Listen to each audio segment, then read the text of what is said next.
Bonjour à tous, j'espère que vous allez bien. Aujourd'hui on se retrouve pour mon book haul du mois de mai. Donc je le commence maintenant, je vais vous le faire au fur et à mesure que j'achète les livres, parce que si je fais tout d'un coup c'est très long, un peu comme le book haul d'avril qui a été très long.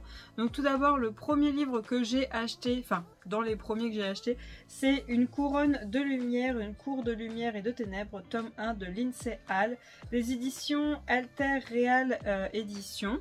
Donc j'ai pris celui-ci quand je suis passée devant à Cultura, je le trouvais magnifique. Et on nous met tension amoureuse, on nous met deux petits cœurs. Donc dans cette histoire, on nous dit garde le rythme, sinon tu meurs. En fait, on suit Sia, qui est à la recherche de qui sont ses parents, qu'est-ce qui leur est arrivé, pourquoi elle n'a pas ses parents, pourquoi elle a grandi sans eux. Sauf qu'à un moment, elle se retrouve dans un bar et un Fae va la kidnapper. Ce Fae va lui dire qu'il l'a vue dans une prophétie et qu'elle sera sa reine. Alors elle ne comprend pas, sa reine, une prophétie, un royaume Fae, c'est quoi ces histoires?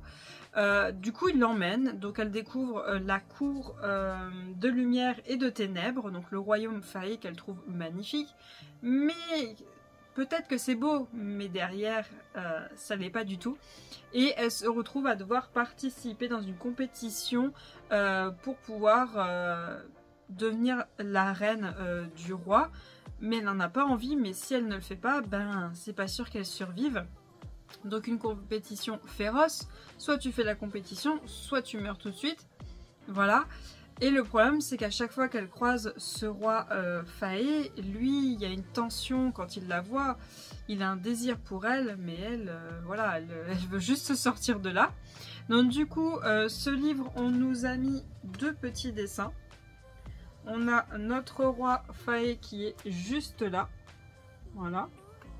Et alors elle est ici, mais on l'a aussi à la fin, comme le roi Fae dessiné pareil. Hop. Voilà, on l'a ici. Voilà. Et c'est un tout petit livre, il n'y a que 282 pages, donc ça va être assez rapide. Et voilà comment c'est écrit. C'est quand même écrit large, hein. C'est quand même écrit large. Donc du coup, j'ai pris ce livre-là et ce sera une trilogie. Ensuite, alors, j'étais partie à Cultura pour aller chercher le tome 3 de Kingwood Academy. Sauf que, alors aujourd'hui, on est le 8 mai. Il était censé sortir le 2 mai, je crois que c'était un jeudi. Le samedi, j'y vais, ils l'ont pas. J'y vais du coup le mardi, ils l'ont toujours pas. Donc je pense que peut-être la livraison qui est prévue dans ce Cultura a dû fermer pour la semaine, enfin ils ont dû fermer du 1er mai jusqu'à la fin du week-end de la semaine du 6 là. Donc peut-être que je l'aurai le week-end d'après, on verra. Mais du coup, vu que j'étais frustrée, j'ai acheté ce livre-là. Donc un palais de colère et de brume de Sarah Jimas, des éditions, je ne sais plus la maison d'édition, la Martinière Fiction. En fait, normalement je n'achète pas le tome 2 si je n'ai pas lu le tome 1. Et alors le tome 1 il est là, hein, il est juste ici, le tome 1. Et j'ai tellement mangé de vidéos et tellement de personnes ont dit que le tome 1, il n'est pas foufou, mais à partir du tome 2, ça devient génial. Donc je me suis dit, peut-être acheter le tome 2. Comme ça, même si le tome 1, je le trouve pas foufou, vu que j'aurai le tome 2 en ma possession, je le lirai direct et donc du coup, ça sera mieux. Donc du coup, je l'ai pris en hardback, en dur pour faire la suite. Limite, j'aurais été capable d'acheter le tome 3 et le tome 4 en dur comme ça, mais le tome 3 n'était pas en stock. Donc, j'ai l'impression que ça va être une série que je vais acheter au fur et à mesure et qu'après je vais lire d'un seul coup une fois que j'aurai tout. On verra bien si ça passe en priorité ou pas.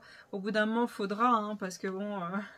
tellement de personnes qui en parlent et moi je le lis pas, mais je l'achète, il faudrait peut-être que je m'y mette. Ensuite, le 2 mai, normalement, je crois, si je me rappelle bien la date, sortait le tome 2 de Twisted Wonderland, la maison Herzlabiul. Donc le tome 2, donc c'est écrit, œuvre originale créée, Yana Tabasso, Wakana Yazuki, et dessiné par Sumir Kawana. Donc c'est de Nobinobi et du coup je suis allée chercher le tome 2. J'essaierai de vous mettre dans le petit i la vidéo où j'ai acheté le tome 1 et où je vous lis les résumés parce que là si je vous le relis encore au bout d'un moment vous allez en avoir marre parce qu'à chaque fois je vous le relis dans toutes les vidéos, vous allez en avoir marre au bout d'un moment. Et ensuite, alors le dernier livre que je vais vous présenter pour cette séquence, c'est celui-ci, Le roi Embra, le royaume de Vincula, livre 1, de Jamie Applecat Enter, des éditions Roncière. Donc j'ai pris la version hardback, j'ai pas pris la version brochée, parce que regardez-moi cette beauté. Donc là on a un fauteuil magnifique, et là on a tout plein de roses. Voilà. Il y a des roses partout. C'est magnifique. Alors c'est un livre qui est pour un public averti parce que ça va être assez dur, hein. Ça va pas être tendre à lire, ça va être compliqué. Parce qu'on suit, alors comment ça s'appelle? On suit Rory qui a vu sa sœur se faire assassiner sous ses yeux. Et son but à Rory, c'est de venger sa sœur. Donc elle part en chasse et elle tue bon nombre de personnes, mais dans des scénarios très très macabres. Mais un jour, malheureusement, sa chance tourne et elle se fait arrêter. Elle écope d'une peine de 500 ans, je crois. Ouais, 500 ans au royaume, on appelle ça le royaume prison de Vincula. Et elle apprend que le seigneur de ce royaume, enfin le roi de ce royaume, c'est Keiyu. C-A-I-U-S, Keiyu, qui dirige ce royaume et qui est l'assassin de sa sœur. Donc elle va essayer de le séduire pour se rapprocher de lui, mais malheureusement, comment expliquer que sa haine se transforme en une attirance et en des sentiments? Donc voilà pour ce livre, donc j'ai trop hâte de le lire. Je sais plus combien il y a de tomes prévus. Ouais, c'est pas écrit là, puis vu que je veux pas l'ouvrir, bah voilà. Je vous l'écrirai là combien il y a de tomes prévus. Je vous reprends pour la deuxième partie de ce book haul. Alors je vais faire un bout maintenant parce qu'on est encore le matin et on va aller à Cultura tout à l'heure parce qu'aujourd'hui on est le samedi 18 mai. Je sais plus quand est-ce que je l'ai commencé, peut-être que j'aurais mis la date, je ne sais pas. La semaine dernière, je suis allée faire des courses et j'ai réussi à choper le Kingwood Academy tome 3. Il n'était pas disponible à mon Cultura parce que je pense que vu qu'on était la semaine du 6 mai, qu'il y avait 2 jours de férié dedans, je pense que peut-être l'entreprise qui livrait les livres à Cultura était fermée. Donc ça doit être pour ça que je le trouvais pas, mais je l'avais trouvé à Carrefour. Donc je l'ai pris à Carrefour, le Kingwood Academy tome 3. Je suis super contente parce que du coup là je suis en train de lire The Devil Sun, donc du coup hop je passerai sur celui-là, donc vous l'aurez dans l'update lecture du mois de mai. Donc je vous redis pas le résumé parce que c'est le tome 3 et c'est le dernier tome, donc je risque de vous spoiler. Si jamais vous voulez le résumé du tome 1, je vous mettrai dans le petit juste là le book haul, ouais le book haul, non mon update lecture du tome 1, comme ça vous aurez mon avis, puis en même temps vous aurez un peu le speech du tome 1. Ensuite, alors je sais pas si vous vous rappelez, quand j'ai acheté la fortune souris aux acharnés, j'avais acheté la version brochée en début de mois d'avril, je crois. Et en fin du mois d'avril, j'avais acheté la version reliée, comme ceci. Et j'avais pas tilté que c'était le même livre parce que la couverture n'est pas du tout la même. C'est en rentrant chez moi, je regarde les deux, je fais ah c'est les deux mêmes. J'avais pas osé aller à Cultura pour les échanger. Au final, mon chéri m'a dit prends-le. Donc la version brochée, pas celui-ci. On est à la Cultura et la dame à l'accueil m'a dit vous avez 3 mois pour ramener un livre. Bien sûr on constate l'état, on constate si vous l'avez lu, parce que quand on lit un livre il gonfle un petit peu en fait quand on lit un livre, donc on le voit. Et elle m'a dit en fait il n'y a pas de souci, je peux vous faire un échange, pas un remboursement, c'est un échange. Par contre il faut que ce soit une valeur au-dessus, même si c'est 1 centime, il faut que ce soit une valeur au-dessus. Donc je sais plus à combien était la version brochée, je crois qu'elle était à 19,90, un truc comme ça, je sais plus, enfin elle était aux alentours des 19 €. Et je voulais prendre le Kingwood Academy tome 3 et un autre livre, mais ça y est, c'était pas en stock ce que je voulais. Mais j'avais dans ma liste un livre, je m'étais dit un jour je l'achèterai. Et je l'ai pris.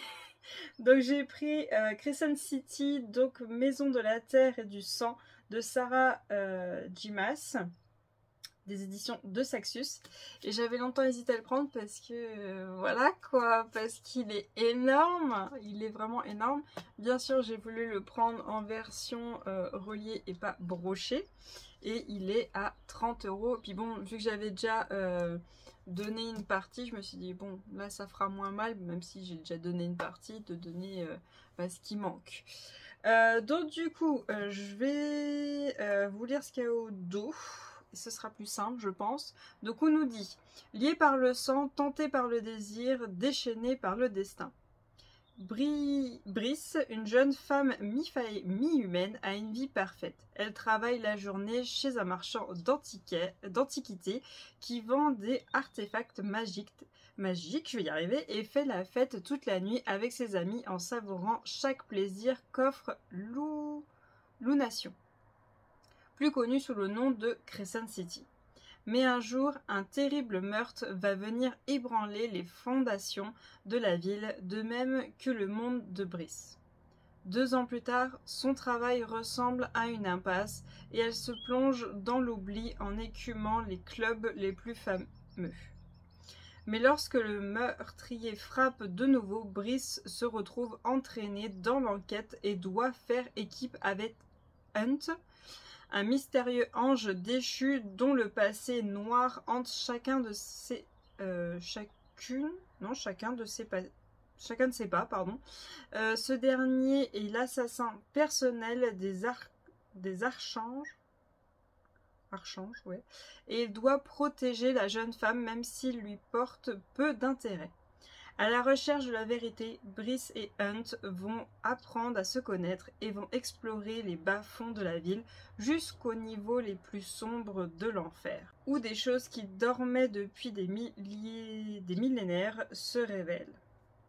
La nouvelle saga de l'incontournable Sarah Jimas qui s'établit d'emblée comme la nouvelle référence en fantasy urbaine adulte. Voilà, bon gros pavé, c'est pas pour tout de suite, hein, c'est pas pour tout de suite. Je sais pas quand est-ce que je le lirai, mais j'achèterai pas les autres tomes tant que j'aurai pas lu le tome 1, ça c'est sûr, parce que 30 € un livre, c'est pas pour tout de suite. Je vous reprends pour la 3e et dernière partie de ce book haul. Donc ensuite, alors je sais plus dans quel ordre c'était parce que on est le 1er juin. Donc je sais plus qui est arrivé en premier. Donc je vous fais en fonction de comment ça vient.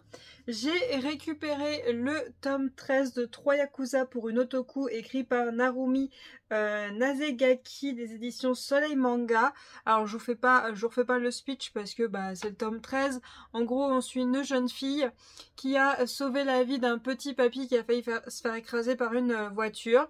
Le petit papy s'est dit, tiens, cette fille-là est bien élevée. Hop, tiens, viens là, toi, tu vas venir dans ma maison. Un de mes petits-fils doit te séduire et celui qui arrivera à te séduire et à t'épouser aura le droit de prendre ma place au sein du clan de Yakuza. Voilà, en gros, c'est ça.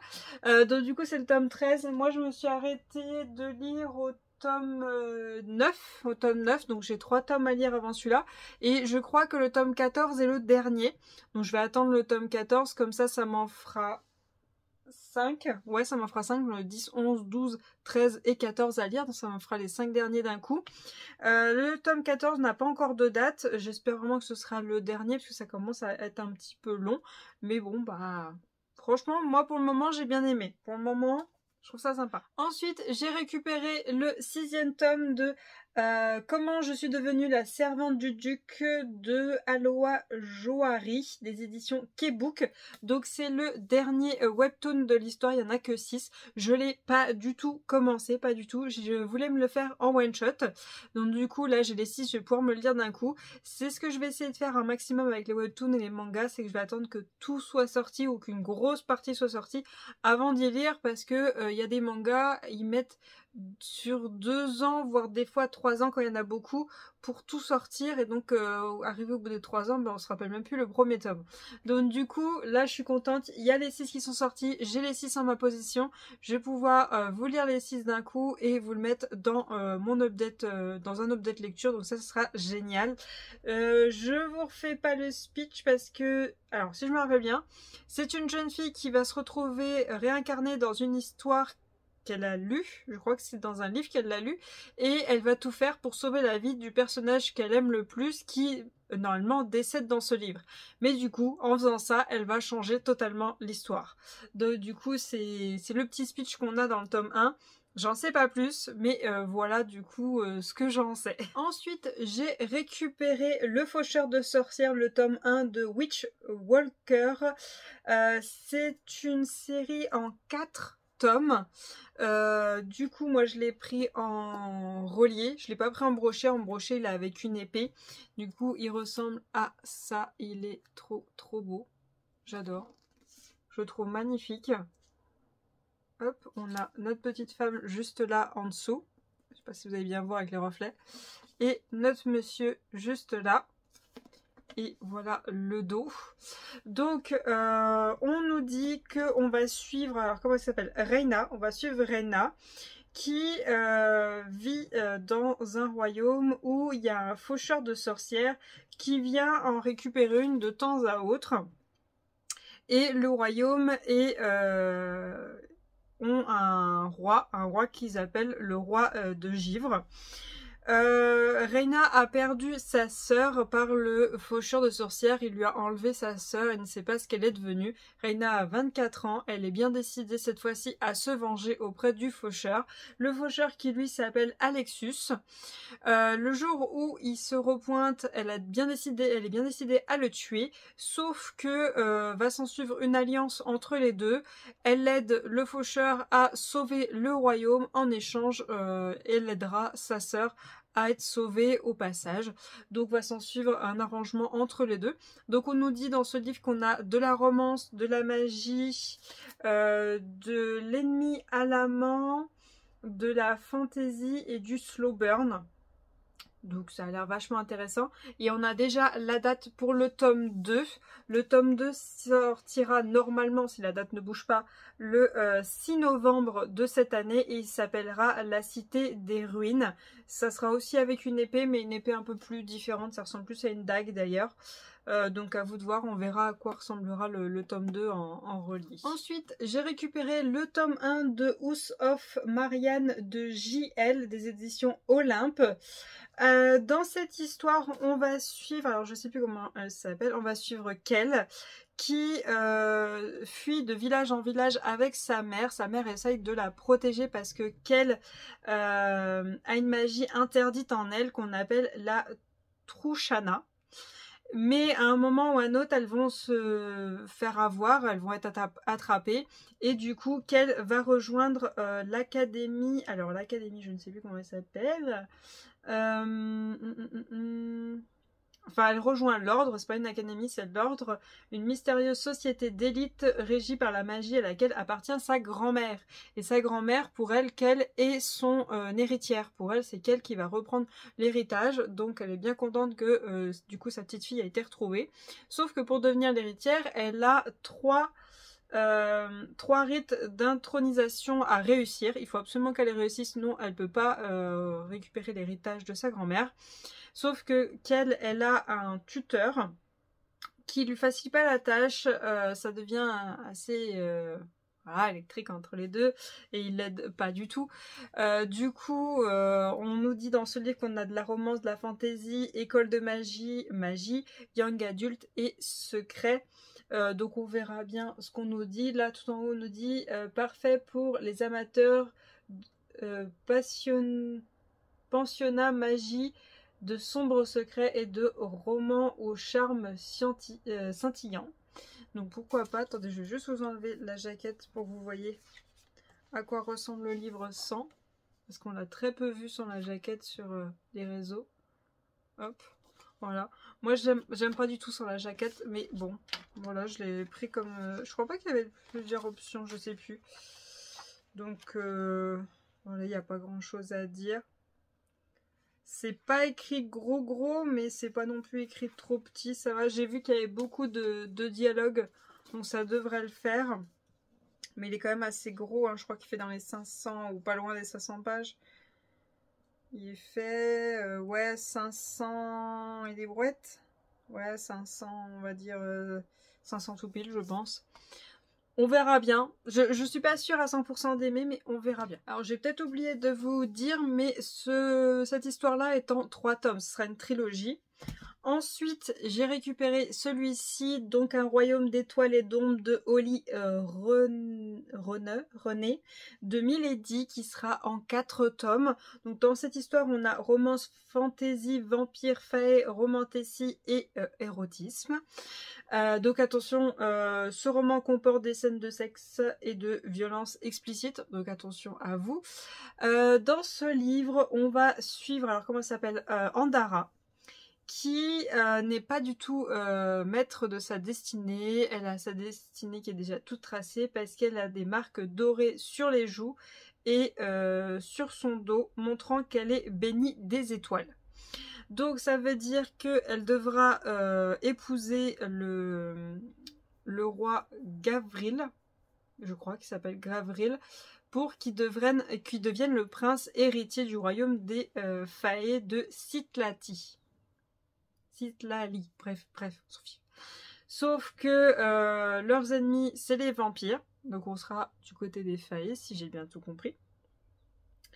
Et quand elle est amenée au futur roi, elle est amenée par son nouveau beau-frère qui s'appelle Evran, qui est un prince bâtard, mais elle va plonger sous son charme et lui aussi, donc va s'en suivre une romance normalement interdite parce que normalement elle est destinée au roi.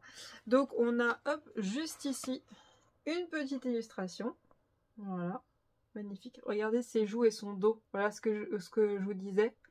Elle a la magie des étoiles, enfin les bénis des étoiles. Et alors, vous n'êtes pas obligé d'y lire hein, si vous voulez pas vous faire spoiler. Mais on a une petite phrase qui est prise dans le livre qui est juste là à la fin. Voilà.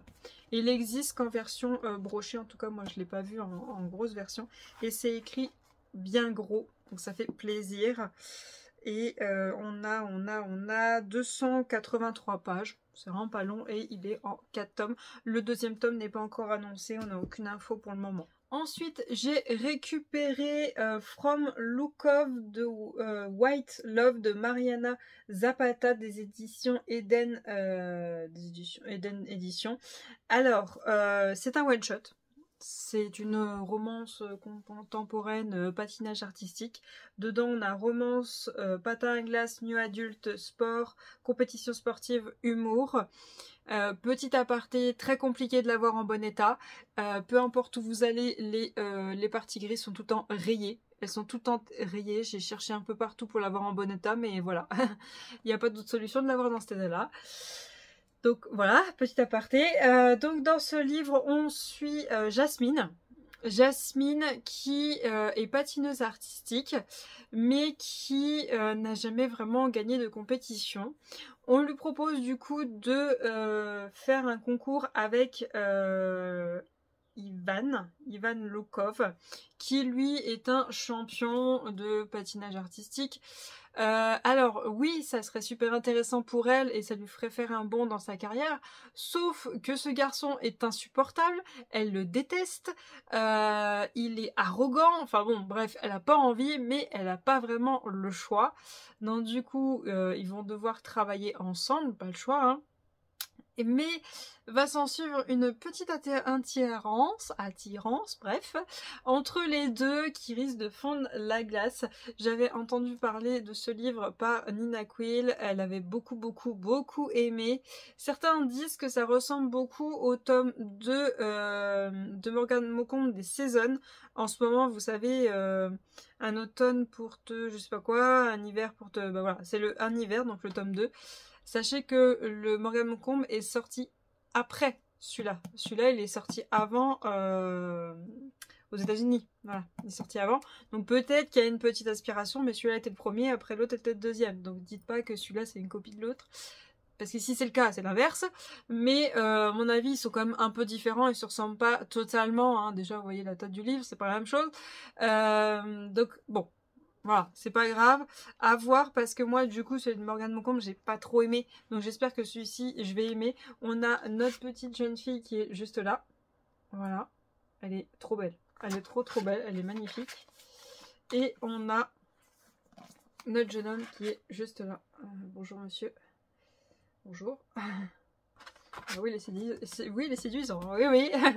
Donc voilà, on verra ce que ça donne. J'ai un petit peu peur de pas trop aimer. Parce qu'en fait, vu que le Morgane Moncombe, j'étais en patinage artistique, j'en ai un peu marre.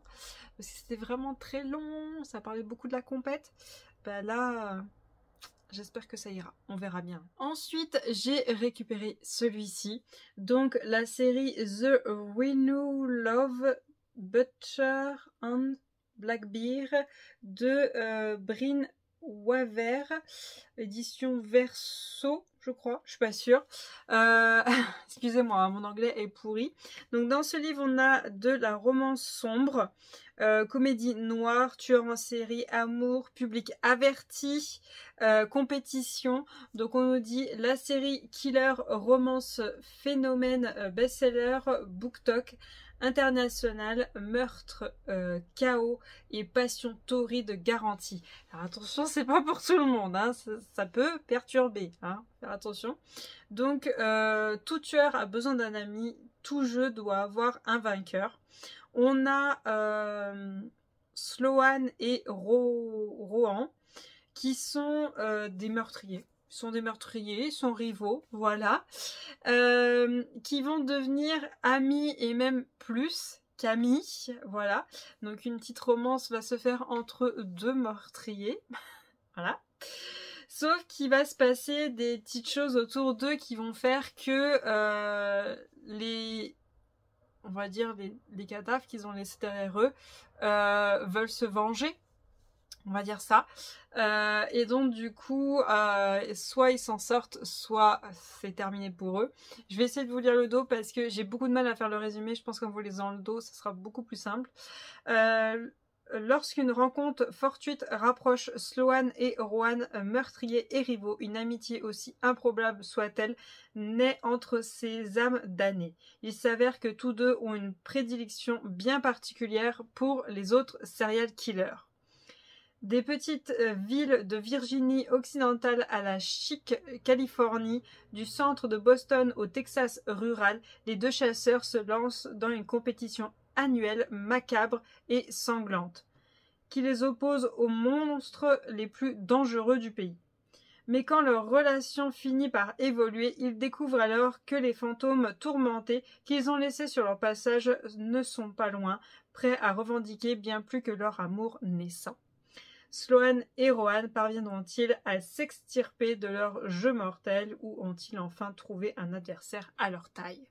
Voilà, donc c'est une duologie. C'est une duologie.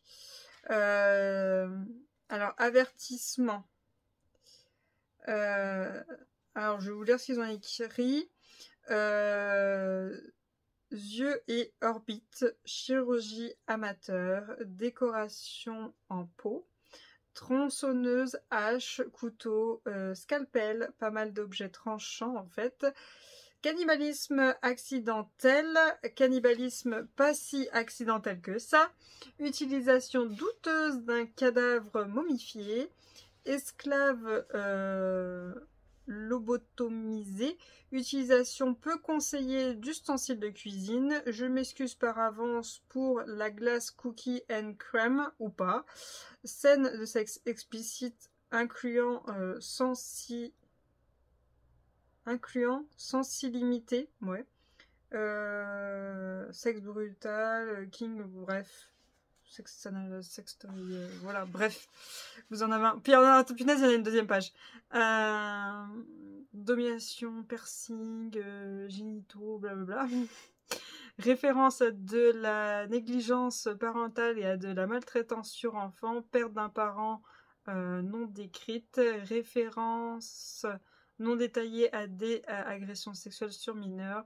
C'est un livre sur des tueurs en série. Les meurtres sont donc bien tordus. Voilà.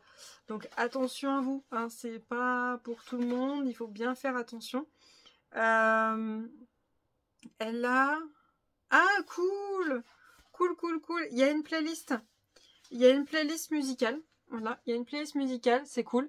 Et ce qu'elle a fait, regardez, ça c'est très bien, ça m'aide beaucoup.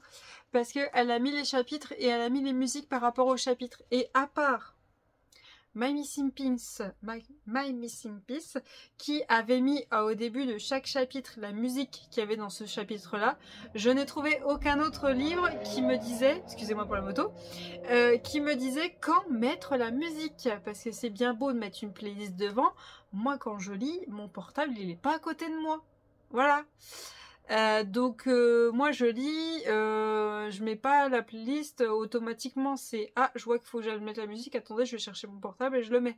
Parce que sinon, non, sinon bah il y a la playlist en début de, au tout début du livre, bah c'est bien je suis en train de lire, je suis pas au courant qu'il faut mettre une musique, je fais ça. Hein. Je fais ça. Les Morgane Moncombe, je crois qu'il y a des playlists. J'ai jamais écouté avec la musique parce que honnêtement je mets pas les playlists sur mon téléphone. Non, c'est j'arrive en début de chapitre, je regarde s'il y a une musique quand j'arrive au début du chapitre. Non, bon bah on continue de lire et s'entend et tant pis. Que là les amis au tout début des pages, elle dit tel chapitre, il y a telle et telle musique. OK. Donc ça c'est très bien. C'est écrit vachement gros. Cool. C'est écrit vachement gros. Super contente. Oh, j'ai un petit marque-page. Je l'avais même pas vu. Alors, bah c'est le tome 2. Ah, bah tiens, il y a la date sur le marque-page. Découvrez le tome 2 de là. Ah, c'est une trilogie. Sur le site, ils se sont trompés. Donc, c'est une trilogie, ce sera pas une duologie. Le 11 octobre. Donc, bah c'est cool, le tome 2 pour Halloween. Même les tueurs ont besoin d'amour. Baby. Bien sûr. Bah oui. Actuellement, c'est que c'est un manque d'amour. Hein. Donc on a, je vais vous dire jusqu'au chapitre bonus, on a combien de pages? On en a 372, ça va, ça va. Je vais essayer d'avoir lu ce tome-là avant octobre, pour que le tome 2, je le lise soit au mois d'octobre, soit au mois de novembre. On va essayer, on va essayer. Ensuite, j'ai récupéré Blade and Disgraced, la déchirure de Dulwen. Édition Elixiria de H. Alix. Alors, dans ce livre-là, on nous dit romance, amitié, fantasy, combat, voyage initiatique et young adulte. J'ai dû le commander sur Amazon parce que je le trouvais pas du tout en librairie. Je pense que c'est normal.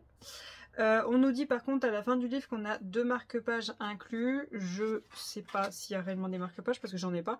Mais il y a ça. Alors je pense pas que c'est prévu qu'on le coupe. Hein. Je pense pas. Voilà. Hop. Et on a ça. Hop. Même j'y couperai pas, c'est trop beau. Voilà, nos petits personnages. Alors je vais vous lire ce qu'il y a au dos parce que j'ai pas réussi dans ma tête à vous faire un résumé.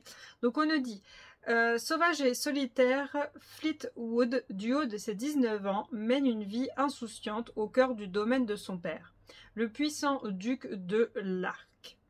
Au-delà de ses terres et de ses préoccupations, Ulwen est un royaume déchiré par des années de guerre civile et d'injustice. Pourtant, le règne du roi tyran touche à sa fin, et lorsque le meneur de la rébellion accède au trône, toutes les familles partisanes du souverain déchu se retrouvent traquées et exécutées. À la merci d'Hector de Lockhart, ennemi froid et insensible, Fleetwood est miraculeusement épargné. Désormais condamnée à vivre aux côtés du bourreau qui a éliminé les siens, elle jure de ne jamais se soumettre à lui. Mais une ombre s'étend sur l'horizon, une menace venue de l'ouest, liée au passé de la jeune femme et aux rumeurs qui l'entourent depuis son enfance. Au Romantaisie a écrit la fin. Et c'est écrit très gros. Hein. Pas de problème. Pas de problème. Et on a 400 pages, je pense. Oui, on doit être dans les 400, pas très loin. Pas très loin. Bah oui, faites-moi mentir, 393. On n'est pas loin, on n'est pas loin. Donc voilà. Ouh, les bagues, elles brillent bien. Ouh, c'est beau. C'est beau. Je viens de couper. Mais je sais plus si je vous l'ai dit. C'est un tome 1. Et je ne sais pas combien il y a de tomes après. C'est pas indiqué.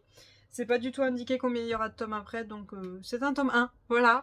Ensuite, j'ai récupéré celui-ci, donc Ton emprise de Lily Degaine des éditions Blacking Edition. C'est un one-shot. C'est un one-shot. Et dans ce livre, on a romance, érotisme, amour impossible, prison, complot, mariage malheureux. En fait, on suit Meg, oui, qui est mariée à un commissaire de police qui est assez autoritaire et manipulateur. Et elle a décidé de suivre une formation pour devenir surveillante pénitentiaire. Et quand elle va arriver là-bas, là où elle va travailler, elle rencontre William, qui est un condamné à 20 ans de réclusion pour un crime qu'il n'a pas commis. Furieux et épuisé, il abandonne peu à peu l'espoir de prouver son innocence. Sauf que va y avoir une alchimie entre deux. Et donc va s'en suivre une romance entre les deux. Donc on nous dit à la fin, l'attraction entre eux est irrépressible mais indubtablement interdit. Entre désir, trahison et complot mortel, Meg et William auront-ils une chance de briser leur chaîne? Donc voilà, romance sombre, c'est bien précisé. J'avais juste regardé.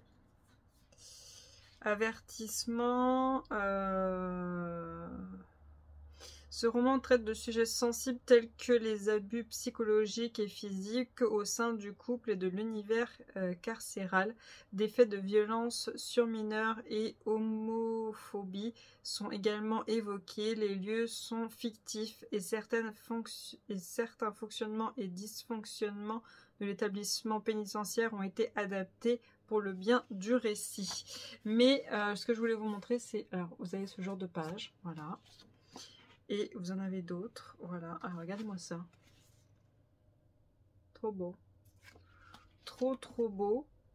Et en fait, hop, ce que j'aime, parce que ça me fait un peu penser à un peu à Nordsoul, je crois que c'est la même maison d'édition, mais je suis pas sûre.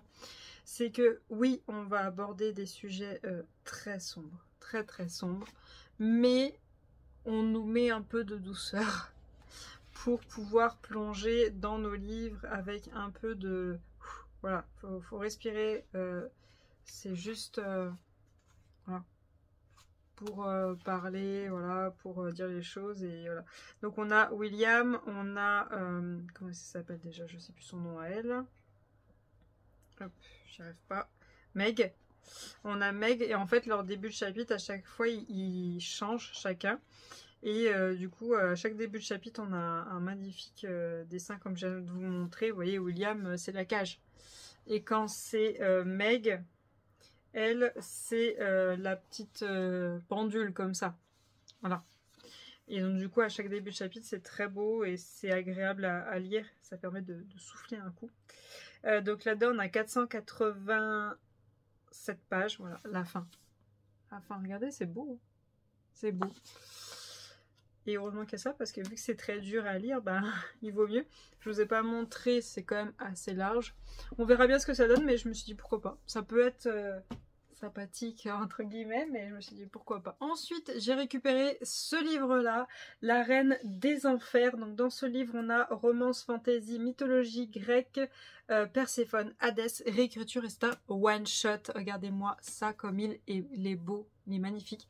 Je le trouvais nulle part en librairie, vraiment nulle part de chez nulle part. En version reliée, j'ai dû le commander sur Amazon parce que la version brochée, elle m'attirait pas. J'aimais pas le livre, mais la version reliée, je la trouvais très belle. D'ailleurs, je vais vous enlever la jaquette. Hop. Donc on dit Perséphone n'a pas été enlevée, elle a choisi les enfers. Donc quand on enlève la jaquette, hop, on a ceci, voilà. Vous voyez à l'intérieur, ça fait les petits reflets du violet qu'on a de l'autre côté. Voilà. Et on a notre livre juste là, et il est trop beau comme ça. Tout ce violet. C'est pas ma couleur. Voilà. Il y a juste là, je suis déçue. Il n'y a rien. Voilà. Ensuite, ici, les deux mains qui se rejoignent. Hop. Ici, pareil. Ensuite, c'est écrit très large. Les débuts de chapitre sont magnifiques et je trouve ça génial.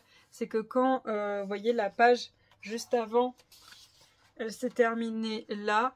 Il commence pas forcément un chapitre directement là, il le commence direct au dos. Vous voyez, il n'y a pas de gâchis de page. Donc c'est topissime. On a, hop, pas énormément de pages du coup, hein, vu que c'est écrit très gros.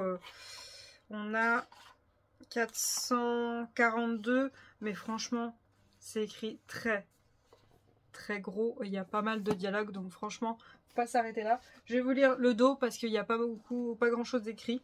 Les dieux ont menti, Perséphone n'a jamais été kidnappée, ni retenue aux enfers par Hadès, elle s'y est précipitée. Hadès, hors de question pour la jeune déesse d'accepter le mariage arrangé auquel ses parents la destinent.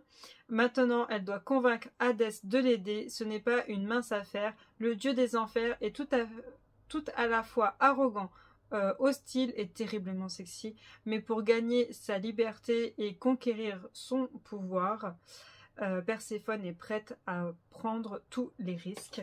Et je vais juste vous lire les avertissements parce qu'il y en a quand même quelques-uns, hein, on n'oublie pas que c'est quand même Hadès et Perséphone. On nous dit: ce livre contient des références à la culture du viol et aux agressions sexuelles sans description explicite. Un personnage ayant vécu la guerre souffre de troubles du stress post-traumatique. Un personnage est victime de relations parentales abusives et manipulatrices sans maltraitance physique. Certains passages font également référence à des blessures et des actes de violence sans description explicite. On nous en parle, mais on ne nous explique pas tout. Voilà, il y a ça. Donc, bon, après, vous avez l'habitude avec tout ce qui est Hadès et Perséphone, c'est jamais tendre. Hein. Mais, voilà, je me suis dit, pourquoi pas Hadès et Perséphone qui en a un seul tome. C'est pas plus mal, c'est pas plus mal. Par contre, je voulais juste vous dire, petite méfiance, ce livre est rangé dans les librairies du côté young adulte. Vu les avertissements que je viens de lire, alors c'est pas explicite peut-être, mais peut-être se méfier quand même un petit peu. Attendez peut-être quelques avis de lecture avant de le donner dans les mains de certains à partir d'un certain âge. Voilà, petite méfiance, on sait jamais, on sait jamais. Ensuite, j'ai récupéré Sans regret, sans remords de Cylinia Carrière. Alors, édition, je crois pas qu'il y ait une maison d'édition, je crois que c'est de l'édition de l'auto-édité. On nous dit romance, new romance, amour, enquête, amitié, suspense. Donc dans ce livre, on a tout a commencé par un pacte. Aion et Serra n'étaient que des adolescents lorsqu'ils se sont promis de vivre sans regret et sans remords. Bien que leur amitié soit toujours aussi forte, après toutes ces années, leur pacte, lui, est tombé dans l'oubli depuis qu'ils sont étudiants à l'académie de magie d'Elvana. Jusqu'au jour où la vie de Serra est chamboulée, des rumeurs racontent que sa sœur a refait surface 15 ans après avoir fui parce qu'elle possédait des informations cruciales susceptibles de démanteler l'organisation illégale de leur père. Serra n'a d'autre choix que de la rechercher afin de la mettre en garde sur les intentions de leur père. Il fera tout pour la trouver et l'éliminer. Aion promet à Serra de l'aider malgré le danger en lui rappelant leur pacte pour ne pas regretter toute sa vie de l'avoir laissé faire face seule au danger. Mais évoquer à nouveau ce pacte ravive des souvenirs, dont leur promesse de se réserver toute leur première fois. Alors que leur sentiment devient de plus en plus ambigu, sauront-ils écouter leur cœur ou, comme depuis toutes ces années, préfèrent-ils les ignorer? Voilà, il y a des avertissements dans ce livre, je vais vous les lire parce que je ne sais pas si vous pouvez facilement y accéder sur internet. Donc on nous dit agression, drogue, mention de suicide, mention de mutilation, meurtre, sang, sexe, sexisme et violence. Et j'ai vu, je sais pas si vous voyez sur le livre, là il y a des petits passages gris. En fait, je crois que c'est les passages où on est dans le passé. Parce que j'ai vu qu'il y a des chapitres où c'est marqué telle date, telle année, et sinon il y a marqué dans le présent, machin et tout. Donc je crois que les petits passages, c'est les passages dans le passé. Et j'ai vu quand je feuilletais comme ça que des fois il y a marqué fin de 4e partie et tout. Je pense qu'il y a plusieurs parties, mais du coup ça a été regroupé dans un seul livre. J'ai vu il y a 488 pages. Et alors je suis pas sûre, mais à la fin du livre, elle nous met sans limite, première partie jouée. Et en fait, il y aurait peut-être d'autres personnages, je suis pas sûre, ou il y aurait 2 tomes qui seraient une suite de ça. Donc on verra bien, j'ai pris celui-ci. Je suis en train de perdre la luminosité, c'est pas grave. Donc on verra bien ce que ça donne avec celui-ci. Ensuite, j'ai récupéré celui-ci. Donc Sanglante Éternité de Océane Ganem, de Plume du Web. Ton nom sur une tombe, c'est l'épitaphe de mon amour. Je crois que c'est l'autrice de Mary Jane, je crois, un livre que j'ai beaucoup aimé. Je crois que c'est elle. Oui, c'est elle. C'est le livre rose que vous voyez juste là.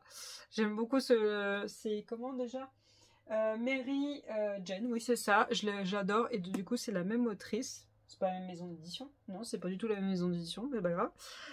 Donc dans ce livre, on nous dit suspense, enquête, criminelle, romance, criminologie, amour compliqué et meurtre.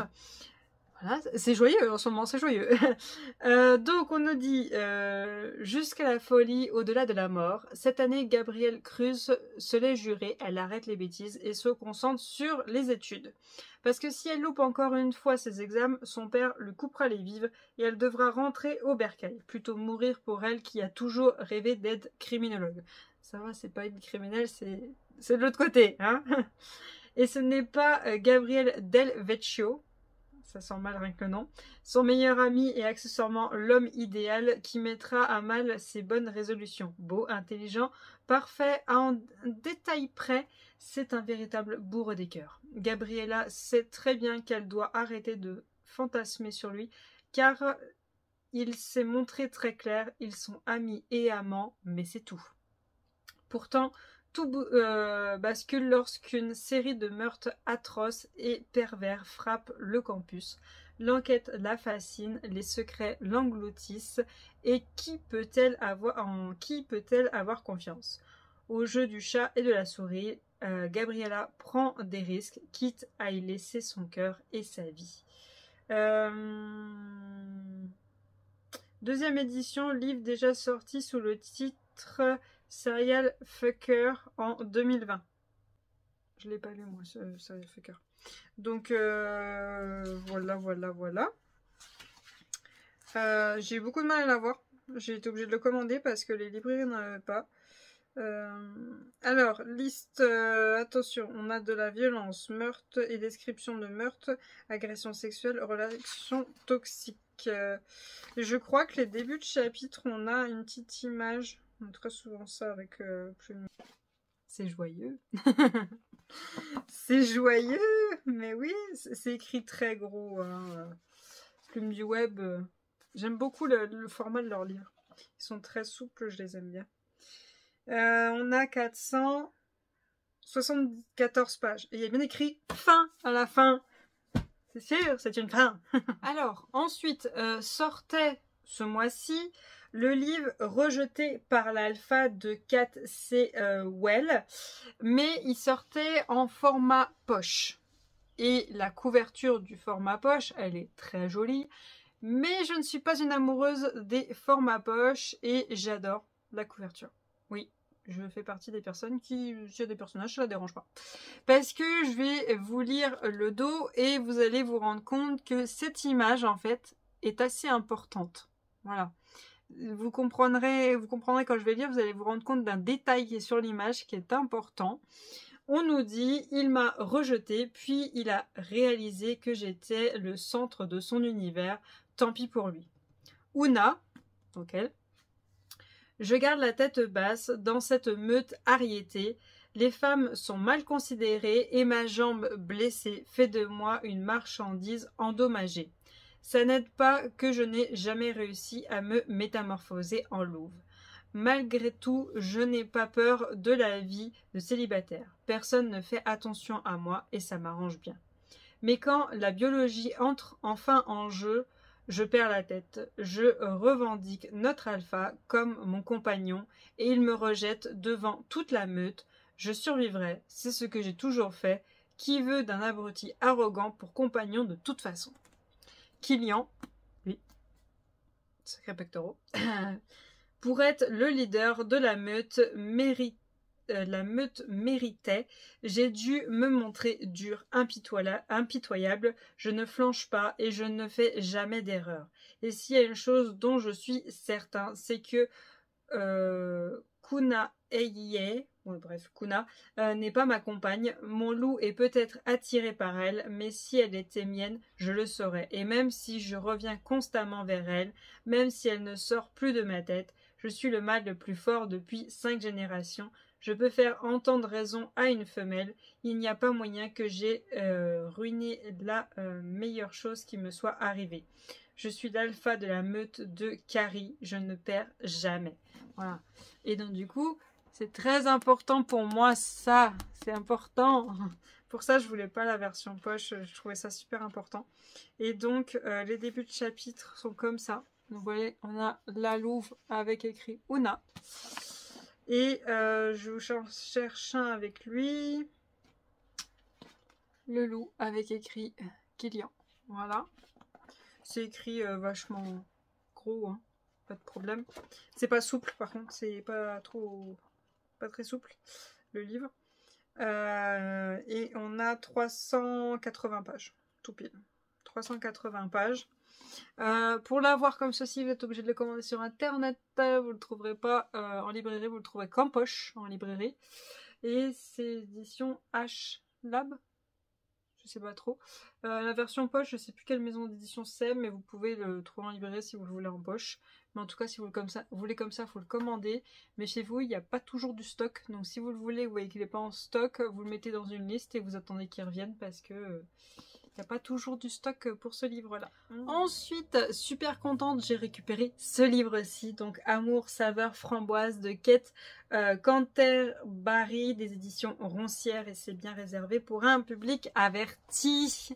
On nous le dit bien.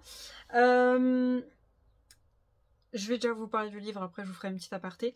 On nous dit la comédie romantique saupoudrée de 12 poules rebelles et d'une généreuse dose de confiture. À la mort de sa belle grand-mère, Shay, qui vit à Boston, découvre que celle-ci lui a légué sa ferme de tulipes dans le Rhode Island. Elle pourra en hériter sous 2 conditions: retourner vivre dans la maison de son adolescence et se marier dans l'année. Tout juste abandonnée devant l'hôtel par son ex-fiancé, Shay ne veut plus entendre parler de mariage. Cependant, la ferme étant le seul vrai foyer qu'elle ait jamais connu, la jeune femme décide finalement de mettre à profit cet ultimatum pour retrouver un sens à sa vie. Aujourd'hui, à la tête d'un domaine prospère et tuteur légal de sa nièce turbulente, Noah mène une vie bien remplie qui va se retrouver complètement chamboulée quand Shay, qu'il aime depuis le lycée sans avoir jamais osé lui dire, fait son grand retour en ville. Une vie entière semble être et s'écouler depuis la dernière fois qu'ils se sont vus, mais la passion qui les anime se veut inextinguible.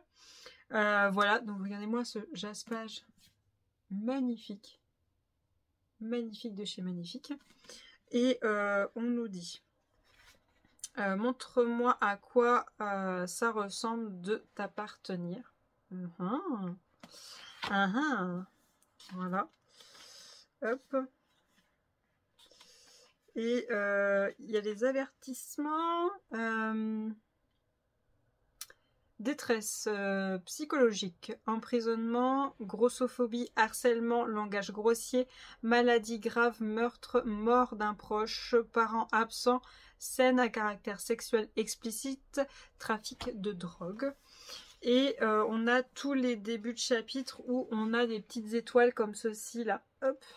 Voilà, je vais essayer de vous en trouver un autre où c'est pas le prologue pour vous montrer. Voilà, chapitre 1.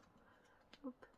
Et alors il y a écrit Shay en haut, donc je suppose qu'on va avoir des chapitres avec le point de vue de monsieur. Poup, poup, poup, poup, poup, il y a un début de chapitre là.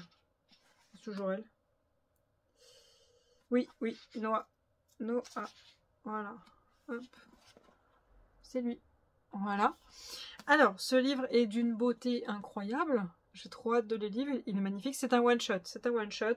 On dit romance contemporaine, via la ferme, amour de jeunesse, petite ville. Voilà, ça, je pense que je vais adorer. Petit aparté, je suis extrêmement mécontente contre Cultura. J'achète beaucoup mes livres à Cultura, à Gilbert, à Mumi Manga, tout ça, pour pas les acheter sur Amazon, pour je les ai en très bon état. Parce qu'on va pas se mentir, payer 20 à 30 € un livre pour qu'il soit défoncé, ça fait pas plaisir, pas du tout. Donc du coup, on va en librairie pour les avoir en bon état. J'ai fait tout le rayon. Tout le rayon. Celui-ci était celui en meilleur état. Il est abîmé là. Là, vous voyez, il a une bugne. Et là, il est abîmé. C'est pas cool, Cultura. C'est vraiment pas cool. Parce que, en gros, vous nous crachez au visage. Comme quoi, vous en avez rien à foutre qu'on paye 20 à 30 balles. Parce que celui-là, il est à 19,99. Donc, en gros, 20 €. Vous en avez rien à foutre qu'on paye 20 balles vos livres. En gros, vous crachez au visage de la maison d'édition. Comme quoi, vous en avez rien à faire. De l'autrice et de la graphiste. En gros, vous crachez au visage de tout le monde. Vous en avez rien à foutre. Et le problème, c'est que c'est pas que de temps en temps. C'est tout le temps. Tout le temps, tout est défoncé, que ce soit à Cultura, que ce soit à Momi Manga, que ce soit à Gilbert, tout est défoncé. Alors c'est peut-être pas votre faute, c'est peut-être les livreurs, mais des fois c'est un gros coup de cutter. Excusez-moi, on se doute bien que vous n'avez pas ouvert le carton en toute douceur, hein. Franchement, on s'en doute. Voilà, s'il vous plaît, je pense que vous, quand vous achetez, je sais pas, je vais vous donner un exemple, vous achetez une figurine et que le personnage de figurine a le nez pété, on va pas vous dire, bah non, vous payez quand même les 300 balles de la figurine parce que bah, les vaut, et même s'il a le nez pété, ça les vaut. Voilà. Bah non, vous apprécierez pas. Donc nous, c'est pareil.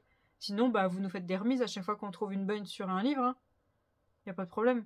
Ou, pour mon chéri, pour lui, c'est pas normal que certains livres ne soient pas vendus blistés. Parce qu'il y a des livres qui sont vendus blistés. Par exemple, mes Belladonna, vous voyez, ils sont encore blistés. Et ces genres de livres-là ne sont pas blistés. Pour lui, tous les livres devraient être blistés. Je suis d'accord avec lui, mais en même temps, je comprends l'écologie de la planète de ne pas blister tous les livres. Mais si vous ne trouvez pas de solution pour nous vendre des livres en bon état, bah blistez-les. Hein. Blistez-les parce que le nombre de livres qui sont refusés parce qu'ils sont abîmés, au final, l'écologie, rien du tout, parce qu'ils sont renvoyés et ils sont brûlés parce que personne ne les veut. Parce que, bah oui, en même temps, tu payes 20 à 30 €. Tu bosses pour les avoir, ces sous, pour pouvoir t'acheter le livre. T'as envie d'avoir quelque chose de beau, t'as envie d'avoir un truc beau et en bel état dans ta bibliothèque. Donc c'est normal. C'est comme vous, je sais pas, je vais prendre un truc tout bête. Une tasse à café, une tasse à thé. Vous la prenez, je sais pas, imaginons vous allez à Disney, vous en prenez une, elle vaut super cher, mais elle est tellement belle, mais il y a un pet. Vous n'allez pas la prendre, vous allez à la caisse demander si elle a une autre, et elle va bien sûr, elle va vous l'échanger, elle va vous donner en bon état. Ben là, c'est pareil. Voilà. C'est quelque chose qui a de la valeur pour nous. Donc, imaginez-vous quelque chose qui a de la valeur pour vous, on vous le vend, on vous dit, bah non, il est dans le mauvais état, mais vous faites avec. Ben non. Voilà. Respectez les gens, il y a du monde qui a travaillé là-dessus, et nous, derrière, on paye ça, puis c'est pété, puis on passe des heures à vider le rayon pour trouver un en bon état, et encore, il est même pas en bon état. Surtout que, vous m'excusez, ça, on se doute comment vous l'avez fait, ça, hein. Il est tombé par terre. Il n'y a pas d'autre solution. Donc voilà, petit coup de gueule, mais bon, je sais que ça ne changera rien parce que vu le nombre de personnes qui poussent des coups de gueule et tout le monde en a rien à secouer. Ou alors, bah, ça va finir que les maisons d'édition vont être obligées de baisser les prix et que les auteurs vont être moins payés parce que les gens en auront marre et du coup, les gens vont préférer acheter sur Internet plutôt qu'acheter des livres défoncés. Voilà, ça va finir comme ça. Merci les livreurs et merci les bibliothèques. Hein. Merci. Ensuite, on passe au livre que j'ai acheté aux Imaginales. J'ai laissé le meilleur pour la fin. J'ai acheté du coup aux Imaginales le tome 2 de Castle Cat de Alain T. Puisécure, des éditions Scrineo. Donc je vous fais pas le petit speech vu que c'est le tome 2. Si vous n'avez pas vu dans mon vlog, pour chaque tome, il m'a offert un marque-page qui va avec le tome. Et pour le tome 2, j'ai eu une petite illustration et en plus elle est dédicacée. Avec la dédicace de mes livres en plus. Donc c'est un homme adorable. Adorable de chez adorable. Ensuite, je vous fais un speech, je sais que c'est un tome 2. Ensuite, alors, je suis allée devant le stand de Plume Blanche. Oui, Plume Blanche. J'en ai pris 2 et pendant que je faisais la queue pour une dédicace, j'ai vu ce livre et du coup je l'ai lu. L'Ascension des Dragons de Marion Aubry. Son règne approche. Et donc on nous dit, sentant leur fin approcher, les dragons, autrefois maîtres du ciel, léguèrent une partie de leur pouvoir à des hommes jugés sages et méritants. De génération en génération, ce sang fut transmis à leurs descendants partout à travers le monde. Depuis, les héritiers répartis en clans vivent en marge de la société, mais aujourd'hui, certains d'entre eux refusent de se cacher plus longtemps. Quelles qu'en soient les conséquences pour les humains, Emma n'est pas n'importe quelle héritière. Elle est la reine des dragons et c'est entre ses mains que repose leur avenir à tous. Or, quelle part d'humanité lui reste-t-il? Donc voilà, j'ai pris ce livre-là. Et vous voyez, c'est un livre tout seul blisté. Moi, je suis OK pour acheter des livres comme ça. Hein. Je lui ai même demandé. Hein, parce qu'elle avait un livre qui n'était pas blisté sur son stand. Je trouvais qu'il n'était pas en bon état. Du coup, est-ce que je peux l'échanger contre un livre blisté? Et elle m'a dit, ah bah justement, cette collection-là, ils sont blistés à l'unité. Bah, je lui ai dit, bah laissez-les blister. Laissez-les blister, les gens, ils adorent ça. Ne les déballez pas. Voilà, donc moi je lui ai demandé, je le veux blister parce que vu que je vais le promener et qu'il va être dans mes mains poisseuses toute la journée, je me dis laissez-les blister, c'est magnifique, c'est génial, c'est beau. Voilà, je vais juste regarder combien il y a de tomes prévus. Alors ça a l'air d'être un one shot. Il y a écrit Dragon, pouvoir, fantaisie urbaine, fantaisie, pouvoir, royauté. Il n'y a pas du tout de romance. Mais je sais pas, les dragons, l'héroïne qui s'appelle Emma, des pouvoirs. J'étais à fond, c'est un one shot. Il est noté 4 sur 5, 19 notes. On verra bien. On verra bien, moi je me suis dit pourquoi pas, j'aime bien. Donc ouais. Et je valide, il a rien. Rien du tout.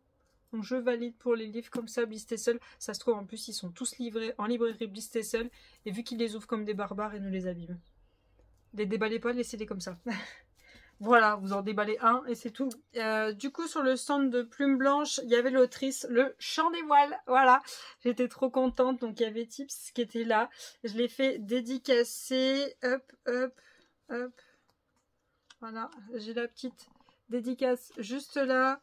J'ai les 2 marque-pages juste ici.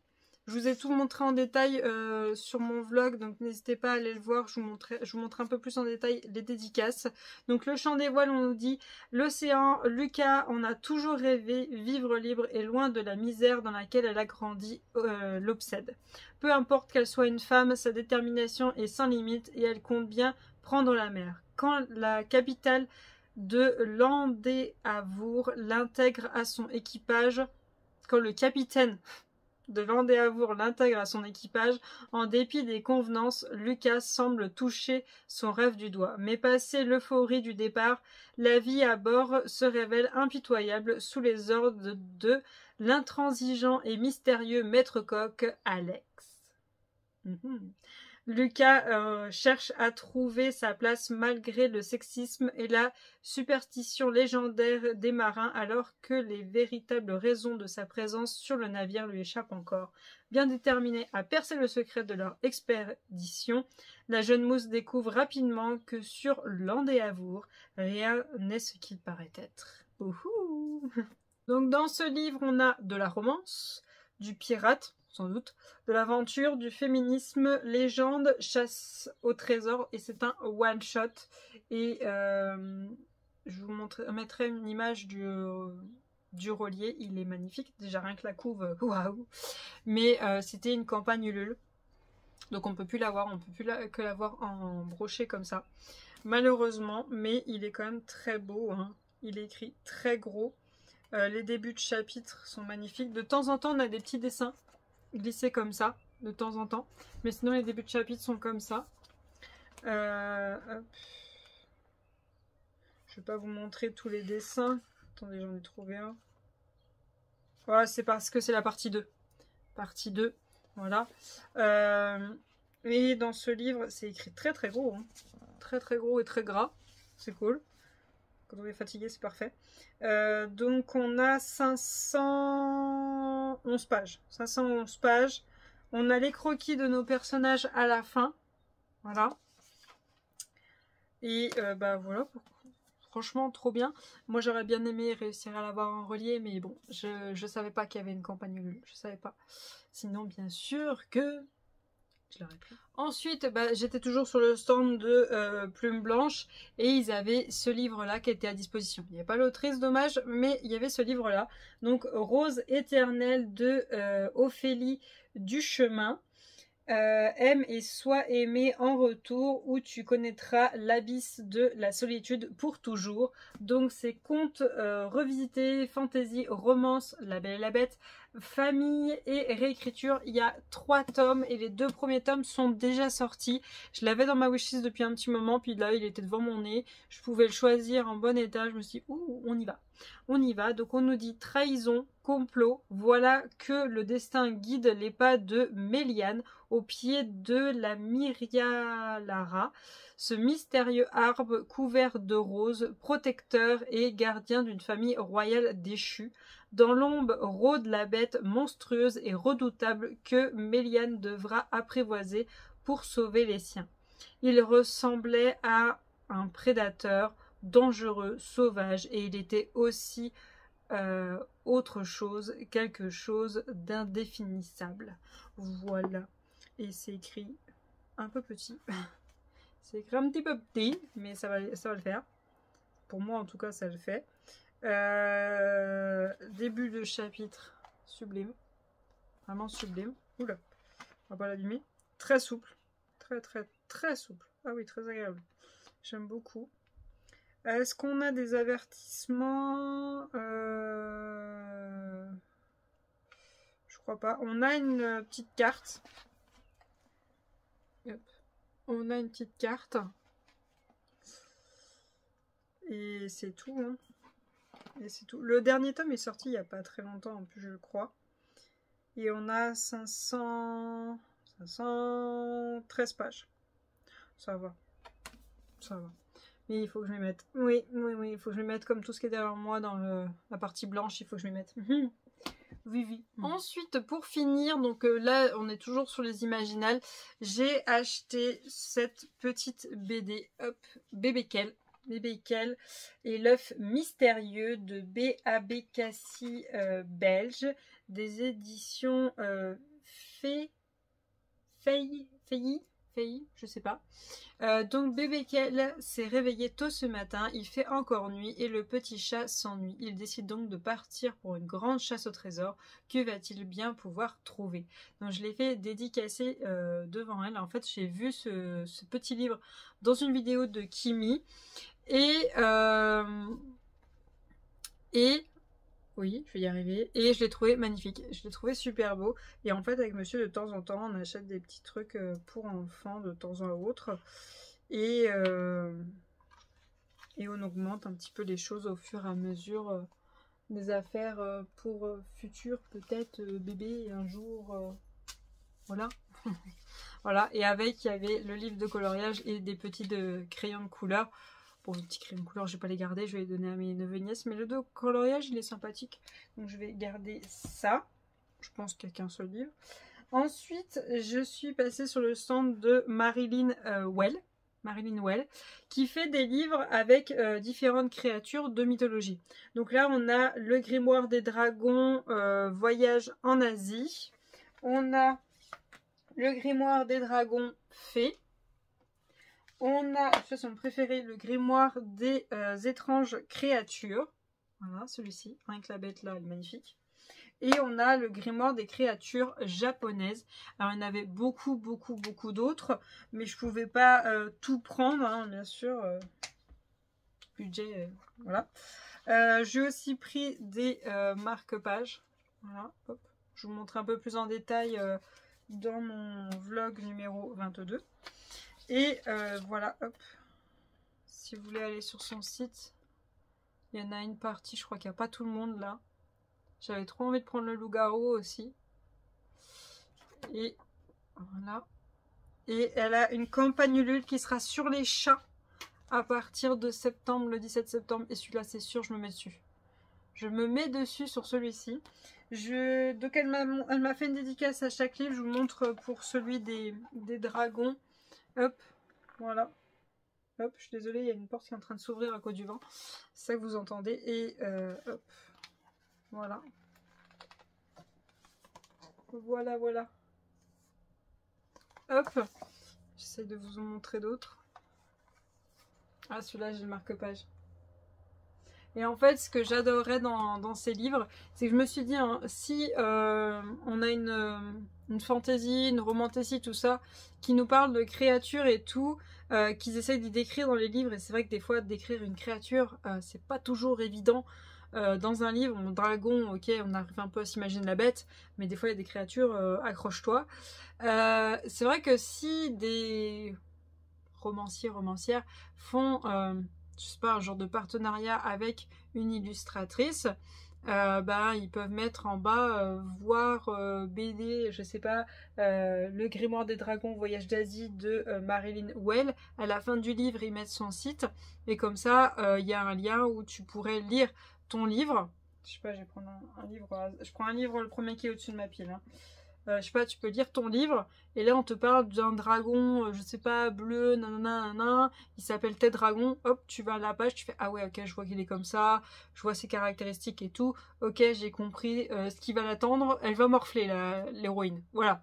Ça serait super cool, et ça permettrait, dans les romans, de gagner un peu de pages, et pas avoir 3 pages où on essaye de nous décrire la bête, on essaye de nous décrire son caractère, que là on nous dirait, bon bah voilà, elle croise tel dragon, qui est bleu, qui est machin, nanana, entre parenthèses, enfin petit astérix, tout en bas de la page, voir le Grimoire des Dragons de Marilyn Well, tu vas sur son site, tu récupères la BD, et hop, t'as tout.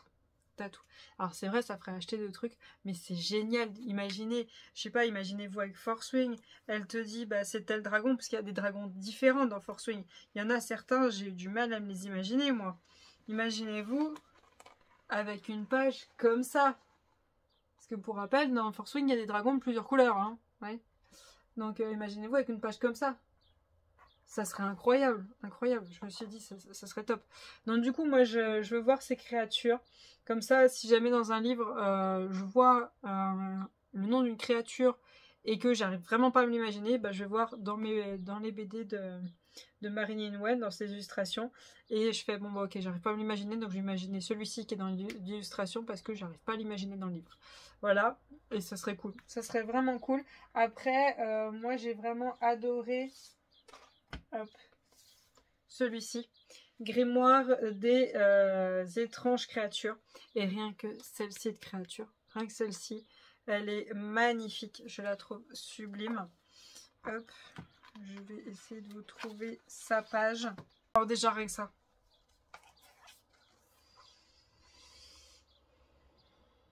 Trop beau.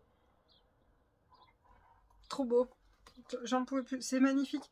Je veux tous ces livres. Je les veux tous. Je vais trouver sa page. Il a 2 pages rien que pour lui. Regardez-moi ça. Ça serait trop bien. Trop bien. Imaginez-vous là, on est dans une romance polaire. Et puis là, on nous sort une panthère dents de sabre avec des ailes. Trop bien. Puis je viens là, je peux lire ses caractéristiques et tout. Je peux tout savoir de lui. Ah, j'adore. J'adorerais, ça serait trop bien. Ça serait magnifique. Mais bon, faut pas trop rêver non plus. Donc bon, j'ai déjà ces 4 livres-là. Je vais mettre sur la campagne Ulule pour les chats. Et les autres, bah, je verrai peut-être à Noël. Je sais pas. Je sais pas quand est-ce que je pourrais les demander, mais j'essaierai de les avoir. Je sais pas trop comment, mais voilà. Donc voilà pour ce book haul. Alors, il manque 2 mangas que je pouvais me prendre mais que je me suis pas pris. Bon, c'est pas grave, hein, il y a une pile. Vous voyez, là, elle est là, la pile. Elle est là. Hein, elle est énorme. Je voulais me les prendre 2 mangas qui étaient des suites de de saga que j'ai, que j'attends les suites pour les terminer. En plus, il y en a un, c'était le dernier tome, j'aurais pu y terminer chez les boules. Mais je suis arrivée à mon manga. Alors, le mec me sort, ah non mais il y en a plus en stock, hein. J'ai envie de dire, ah mais il est sorti mercredi, hein, t'as qu'à prévoir ton stock. Vu la façon dont il m'a parlé, il m'a gonflé. Et l'autre tome me dit, ah non mais c'est pas maintenant la sortie. J'ai pris mon application Bubble, je lui montre, je dis, regardez, il y a écrit sortie le 22 mai. Ah ben non, je vais sur le Booknode, je lui dis, regardez, sortie le 22 mai. Ah ben non, je dis, bah, hein, faut mettre à jour les applications, sinon je viendrai pas vous embêter. Ah, il m'a saoulé, je peux vous dire, c'était pas la journée. Bref, donc du coup, de manga, je ne sais pas quand est-ce que je les aurai, hein. Je resterai au week-end prochain, voir si ils les ont. Et ils m'énervent les libraires quand ils font ça, hein. Ils savent tout mieux que tout le monde. Excuse-moi mec, c'est écrit sur 2 applications, hein. Je dis pas n'importe quoi. Mais bon, c'est pas grave. Donc voilà, ces 2 mangas là, on verra le mois prochain. Peut-être que je les aurai. Sinon, je m'en mettrai pas, je les commanderai sur Amazon. Je chercherai pas plus loin. Donc voilà aussi pourquoi beaucoup de gens commandent sur Internet. C'est parce que les vendeurs sont de pire en pire. Voilà. Alors que tu viens juste leur demander gentiment en disant bonjour et excusez-moi de vous déranger. Mais bon, c'est pas grave. C'est joie. Bon, c'est pas grave. Bon, j'espère quand même que cette vidéo vous aura plu, même si elle fait plus d'1 heure pour ça, pour un book haul. Ouh, j'espère que j'aurai bien joué sur le montage, parce que déjà là, je suis à 1 heure pour la 3e partie. Aïe, aïe, aïe. Bon, moi, je vais vous laisser. En tout cas, je vous remercie beaucoup d'avoir regardé cette vidéo. Si vous ne savez pas quoi commenter, mettez l'emoji. Tiens, l'emoji avec un félin. Pour, attendez, j'ai le marque-page plutôt qu'aller chercher la BD que je viens de mettre tout en dessous. Pour cette magnifique panthère cette magnifique dents de sabre, je sais pas quoi. Panthère avec des dents de sabre, avec des ailes. Voilà. Mettez-moi un félin, rien que pour lui. Lui, regardez comme il est beau. Il est beau, il est beau. Je le trouve magnifique. Mettez-moi un petit félin en commentaire. En tout cas, moi je vous remercie beaucoup d'avoir regardé la vidéo jusqu'au bout. N'hésitez pas à me dire en commentaire si vous, il y a des livres là-dedans. Attends. Voilà. Que vous avez vous aussi acheté en ce mois de mai, ou si il y a des livres que oui, ils sont dans ma pile, dans ma liste. Oui, c'est prévu que je les achète. Non, ils sortiront jamais de la liste, c'est prévu. C'est juste que tout de suite, je suis pas à fond dessus, mais c'est prévu. N'hésitez pas à me dire tout ça en commentaire. En tout cas, moi, je vous remercie d'avoir regardé la vidéo jusqu'au bout. Je vais vous souhaiter une très bonne journée et à bientôt. Salut!